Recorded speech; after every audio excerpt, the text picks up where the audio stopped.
Doctor Himabindu. So ఇవాల్టి video ఏంటి అంటే the main difference between acupuncture and allopathy అనమాట. సో ఇప్పుడు ఎవరికైనా కామన్గా ఏమైనా హెల్త్ ఇష్యూస్ వస్తే ఫస్ట్ హాస్పిటల్కి వెళ్ళి డయాగ్నోస్టిక్ టెస్ట్లు చేయించుకొని వాళ్ళు చెప్పినవి అండ్ దెన్ దాంట్లో వచ్చిన డిసీజ్ రిజల్ట్స్ని బట్టి వాళ్ళు మెడికేషన్ సజెస్ట్ చేస్తారు కాబట్టి మెడిసిన్స్ వేసుకోవడం అండ్ దెన్ ఎక్కువ మెడిసిన్స్ వేసుకోవడం తోటి కూడా సైడ్ ఎఫెక్ట్స్ వస్తాయి. సో ఇది అనేది కామన్, మనం చూస్తూనే ఉంటాం.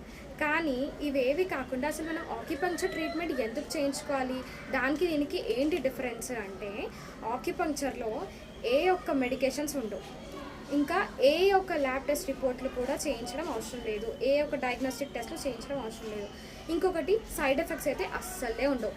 సో ఈ మూడు the main difference between allopathy and acupuncture అనమాట.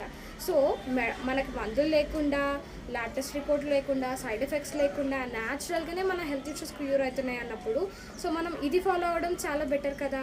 సో అందుకని మీకు ఇప్పటి నుంచి ఎలాంటి హెల్త్ ఇష్యూస్ వచ్చినా కింద నా నెంబర్కి కాంటాక్ట్ అయ్యి ఆక్యుపంక్చర్తో న్యాచురల్గా క్యూర్ చేసుకోవాలని అనుకుంటున్నాను. And please don't forget to like, share and subscribe my channel. Thank you.